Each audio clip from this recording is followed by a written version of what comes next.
Nyongeza. Mheshimiwa Spika, nashukuru Spika, ili upambane na wahalifu inabidi wewe usio sehemu ya wahalifu.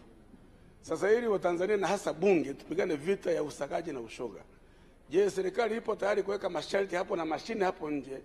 Wabunge wote wanapoingia humu ndani wapimwe kwanza tujue kama kuna usagaji na kama kuna mashoga ili tupambane na ushoga nchi hii.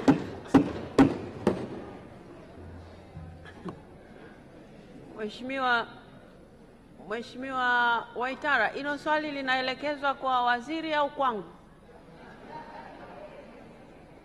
Mheshimiwa, swali linaenda kwa serikali kwa maana ya waziri wa sheria. Sasa serikali inaweza kuleta mashine hapa ya kupima kweli bungeni? Sitakuwa inatuingilia.